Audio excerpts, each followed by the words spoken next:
Agora eu gostaria de comentar alguns princípios teóricos, filosóficos, que estão ali na base, que estão pressupostos ao longo do texto. O próprio Casotti não explica, e se você pega o De Magis de São Tomás, também o São Tomás pressupõe muita coisa ali.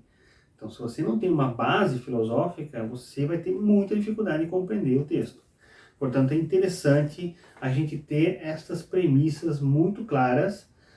Não são todas as que aparecem, eu selecionei aqui as que eu considerei as principais, tá bom? Eu vou comentar com vocês, sobretudo, algumas premissas, alguns pontos filosóficos relativos ao conhecimento, à gnoseologia de São Tomás.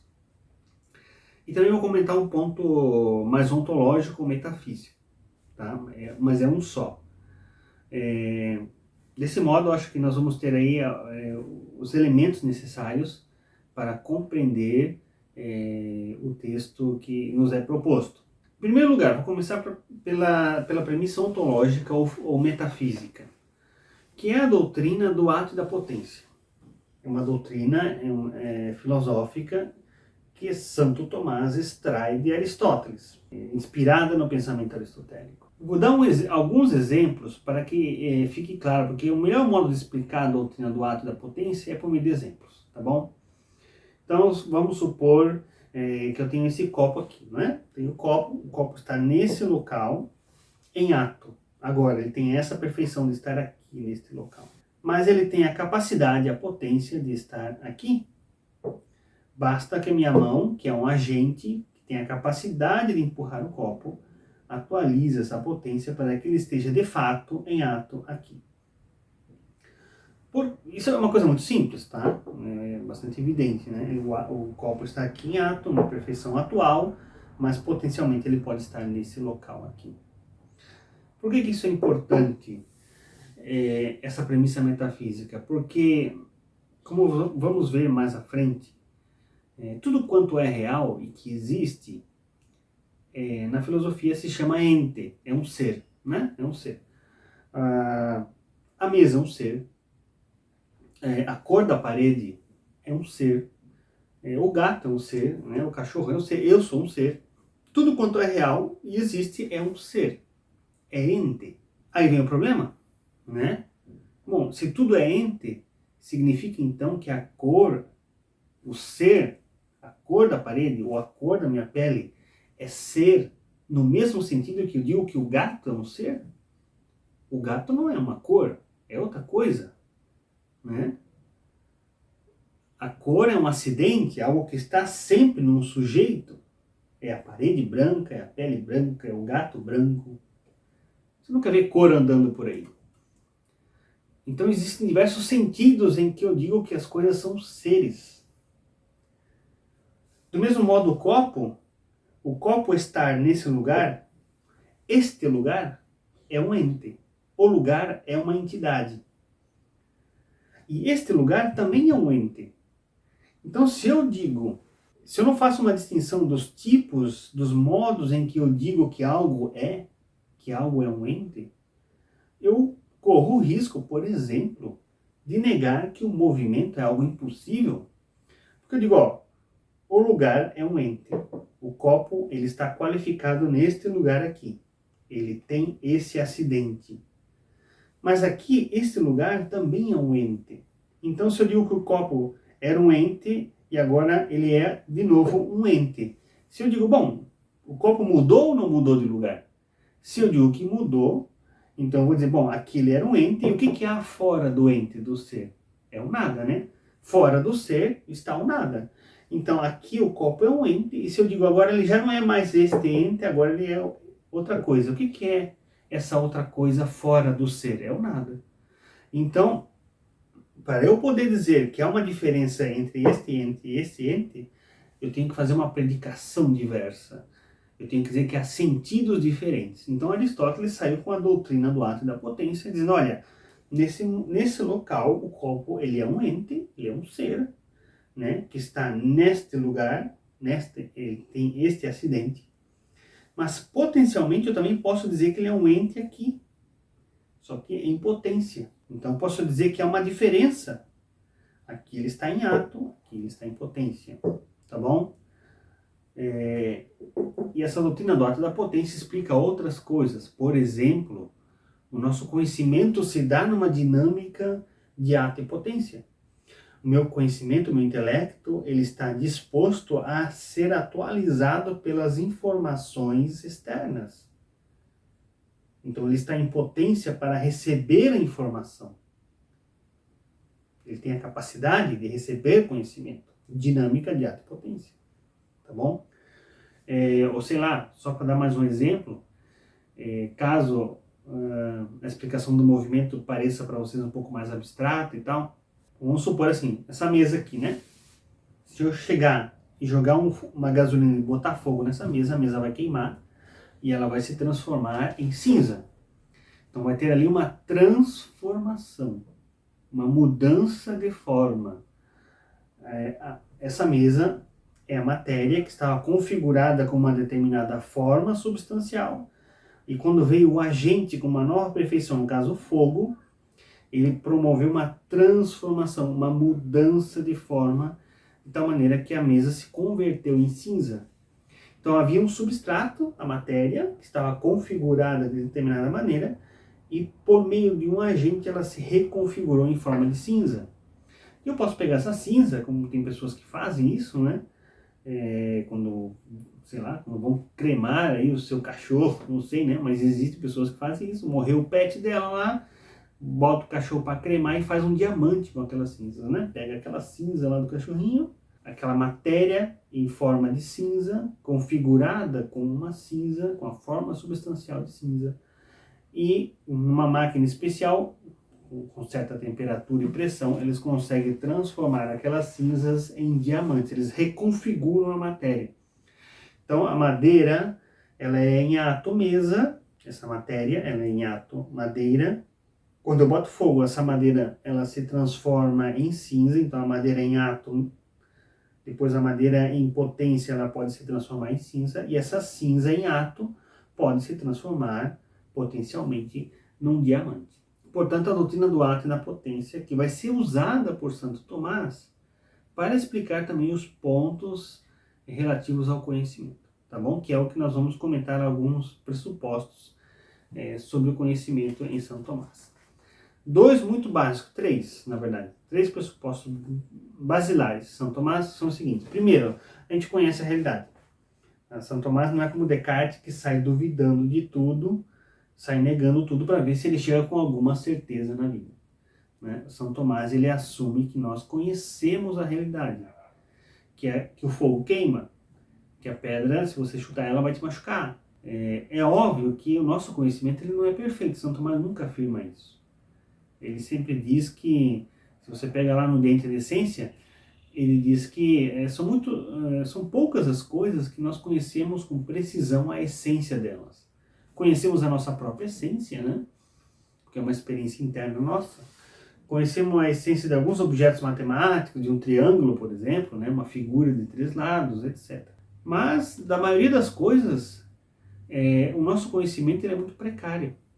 E São Tomás chega a afirmar que nem sequer de uma mosca conhecemos com precisão a essência dela. Conhecemos que a mosca é um animal, mas o aspecto que distingue a mosca de outros animais a gente não consegue penetrar com perfeição, não é? Mas conhecemos a realidade. E um ponto ligado a esse é que a realidade se impõe sobre o nosso intelecto. Portanto, não é o meu intelecto que constrói a realidade. Tampouco em São Tomás, o nosso intelecto ele é totalmente passivo. Ele simplesmente recebe as informações de fora. Há na nossa mente um processamento desses dados sensíveis, desses estímulos que vêm de fora. Há, portanto, uma faceta ativa de nossa mente, porque, de fato, quando eu conheço uma cadeira, a cadeira não está materialmente na minha cabeça. Portanto, há algo que fica fora e algo que eu extraio dessa minha experiência, que é o conceito imaterial, desprovisto, desmaterializado da experiência sensível. Então, há uma faceta ativa do nosso intelecto, do processo de conhecimento, mas há também uma faceta passiva. E a faceta passiva, ela não é pouco importante, não. Por quê? Porque a realidade se impõe sobre o nosso intelecto. A prioridade é da realidade. O nosso intelecto só considera alguns aspectos, deixa de lado outros, mas conhece o que é a realidade. Portanto, a gente não constrói a realidade com a nossa mente. E isso é o que São Tomás chama, esse é o terceiro ponto, de processo de abstração. Quando nós conhecemos um gato particular, o meu gato aqui, você depois vai lá e vê na rua um outro gato, e depois você vê no outro lugar um outro gato, extraímos desses gatos particulares o conceito geral de gato. Isso chama processo de abstração, em que a gente extrai dos indivíduos particulares, materiais, cada um deles, individuais, a essência comum, o conceito comum de gato, por exemplo, que é um conceito imaterial. Quando a gente fala, por exemplo, de triângulo, o conceito de triângulo, figura de 3 lados. Me diga você qual triângulo se adequa a esse. Todos os triângulos se encaixam nessa definição. O triângulo retângulo, o triângulo escaleno, o isósceles, todos os triângulos, eles estão contidos nessa definição, que é, portanto, se essa definição se aplica a todos os triângulos particulares, materiais, independente de cada um deles, significa que essa definição, esse conceito, ele mesmo não é material. Então é um processo de abstração. Interessante e importante ter presente isso. Esse processo de abstração se dá por uma faculdade intelectual nossa, que São Tomás chama de intelecto agente, que é uma capacidade superior de nossa mente, que é capaz de, ao entrar em contato com os dados sensíveis particulares, ele consegue extrair a essência comum de cada um deles. Tá bom? Mas eu vou explicar isso agora, porque nós temos então, portanto, um aspecto sensitivo de nosso intelecto, de nosso conhecimento, porque tudo entra pelos 5 sentidos, né? Portanto, um aspecto material em que entramos em contato com os estímulos da coisa. Temos depois os sentidos internos, tá bom? Além dos 5 sentidos externos, temos 4 sentidos internos, que São Tomás chama de sentido comum, memória, imaginação e cogitativo, que são aqueles sentidos internos que vão processar essa imagem, os dados que vêm de fora, até formar uma imagem sensível, que São Tomás chama de espécie sensível. Então aqui é um vocabulário próprio dele, né? Que ele chama de species sensibilis. A palavra espécie, que muitas vezes é traduzida assim diretamente, né? Species por espécie, ela remete para nós a ideia de a espécie de um animal, né? Mas o conceito de São Tomás é distinto. A espécie pode ser traduzida também como imagem, como figura, como aspecto, né? Então, o resultado desse processo sensitivo em que entramos em contato com a realidade por meio dos sentidos e os sentidos internos processam essa imagem, ela resulta naquilo que São Tomás chama de imagem sensível ou espécie sensível, tá? Só dando um exemplo, né, dos sentidos internos, que poucos conhecem.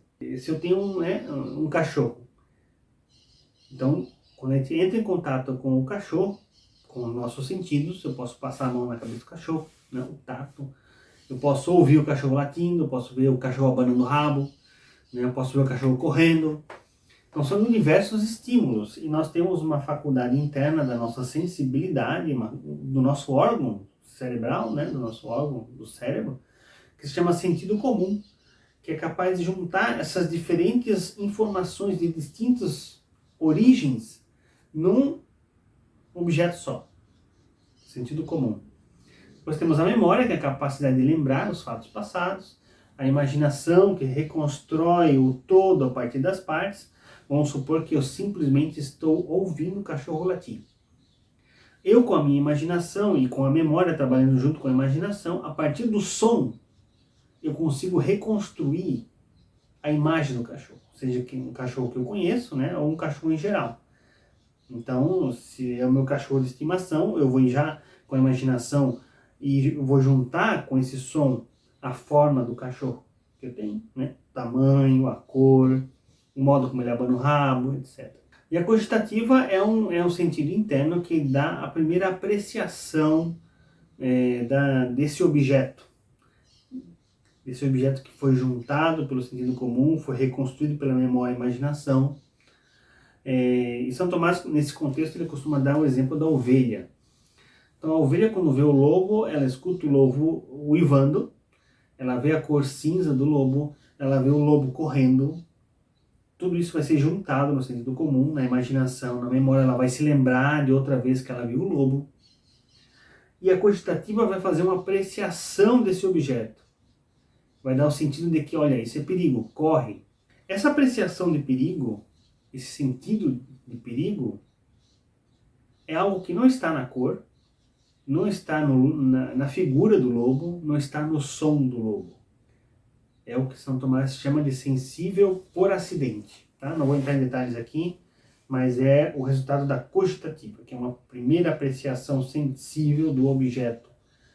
E que dá como resultado essa imagem sensível.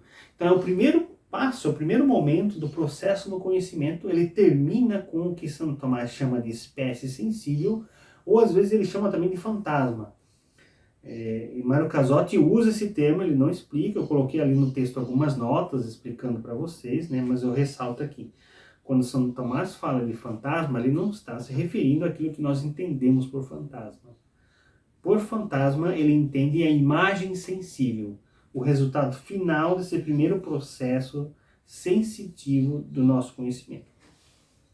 Mas nós somos alma e corpo, somos animais racionais. E, portanto, além de uma dimensão sensitiva, o nosso conhecimento tem também uma dimensão intelectiva e espiritual. Ou seja, não paramos simplesmente na imagem sensível desse cachorro que está aqui na minha frente. Conseguimos ter um conhecimento universal, a ideia de cachorro, conceito geral. Então, quando eu conheço esse meu cachorro aqui, e depois eu vejo um outro cachorro que eu nunca vi na vida, diferente, de distinta cor, de distinto tamanho, que late de modo diferente, sem rabo, sei lá, cortar o rabo do cachorro, eu consigo, a partir do processo de abstração, dizer, ó, esse é um cachorro. Então eu tenho a ideia geral, universal, no caso do cachorro. Né? Então temos um processo intelectivo, em que, por meio do intelecto agente, nós vamos extrair deste indivíduo particular a ideia comum que se aplica a cada um dos outros indivíduos. Então eu conheci o Totó, né? Extraí dele a ideia geral de cachorro, e com essa ideia geral eu consigo dizer, o Todd é um cachorro também, o Dick é um cachorro também, e assim vai, né? Ok? Isso se faz por meio de uma faculdade intelectual que São Tomás chama de intelecto agente. E de novo, aqui temos um fato bruto nessa questão. A ideia de intelecto agente de São Tomás é um postulado que ele coloca, porque ele diz, olha, de fato conhecemos as coisas, as ideias gerais, é um fato. A partir de experiências particulares, conhecemos os conceitos gerais. Então tem que estar ali no nosso intelecto uma faculdade que faz com que extraiamos desses indivíduos a ideia geral, que está ali, essa ideia geral, esse conceito geral está ali encarnado na matéria, no indivíduo particular, e por meio do intelecto a gente extraímos em ato essa ideia geral do particular. Então essa abstração, esse processo de abstração se dá por uma faculdade intelectual que São Tomás chama de intelecto agente. E por que isso? Isso é um segundo motivo, né? Porque a vista, por exemplo, a vista ela está proporcional ao seu objeto que é a luz. Então, a luz é um dado sensível material, que impacta materialmente a minha sensibilidade, a minha visão. E a visão está proporcionada à luz, para receber a luz. Existiria uma proporção, né? Existiria uma adequação entre a faculdade cognitiva e o objeto conhecido. Acontece que o nosso conhecimento intelectual, ele é universal, ele é abstrato. Os animais não têm conceitos abstratos. Somente o ser humano consegue compreender ideias como amor, amizade, justiça. Os animais não têm essa capacidade de conhecimento abstrato. E nós temos isso é um fato. Conhecemos ideias abstratas. Bom, entre a ideia abstrata, geral, universal e a espécie sensível, o fantasma, a imagem particular, existe uma desproporção. Porque se aqui é particular, é concreto, se aplica somente a esse indivíduo, enquanto que a ideia geral se aplica a todos. A ideia de gato se aplica a todos os gatos particulares.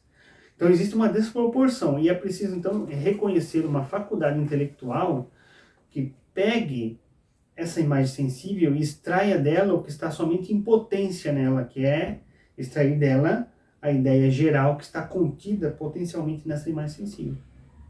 Tá? Então o intelecto agente vai iluminar esse fantasma, essa espécie sensível, essa imagem sensível, vai iluminar de tal modo que vai se produzir o que São Tomás chama de espécie inteligível ou imagem inteligível, que ela já está proporcionada ao nosso intelecto espiritual, a nossa faculdade intelectiva abstrata, ela é inteligível, ela pode ser compreendida, ela pode ser recebida por nosso intelecto. Do mesmo modo que o olho recebe a luz, o nosso intelecto recebe as ideias universais e as compreende. Então nós temos o intelecto agente que faz esse trabalho de abstração e dá como resultado a espécie inteligível ou a imagem inteligível. E nosso intelecto, e a outra faculdade nossa que temos, que São Tomás chama de intelecto passivo ou intelecto receptivo ou potencial, que recebe essa imagem inteligível e a compreende. Do mesmo modo análogo como o olho recebe a luz e enxerga as coisas luminosas, tá? Então é um intelecto passivo, que dá como resultado o que Santo Tomás chama de espécie ou imagem compreendida. Em latim, species intellecta, a coisa compreendida, a imagem compreendida, tá bom? Então, a grosso modo, esse é o processo do conhecimento de São Tomás, dividido em duas partes, sensitiva e intelectiva, tá bom? Bom, essas são as premissas que eu gostaria de colocar para vocês. No que se refere à educação, como já falei, São Tomás, ele não vai abordar questões práticas, ele vai ao cerne da questão. E para analisar o problema da educação, a primeira coisa que ele fala é o seguinte: olha, a educação, em última análise, é a passagem do conhecimento de um sujeito que ensina para um sujeito que aprende. E como se dá essa passagem? O que torna possível essa passagem, essa transmissão do conhecimento? Quais são as condições que tornam isso possível? Então, São Tomás vai estar centrado nessa questão teórica, filosófica, de como é possível a transmissão do conhecimento. Tá bom? E com base nessas premissas, eu acho que vocês vão conseguir aí encarar esse material e tirar proveito deles. De todos modos, eu quero aqui agora, nesse momento, ressaltar algumas ideias básicas, ok? Que sirvam aí de norte para vocês. Eu não vou entrar em todos os detalhes, né, como já falei. E se eu fosse tratar detalhadamente só esse texto do Casotti, extrapolaria muito essa aula, tá bom? Então eu quero ficar só em alguns pontos mais concretos.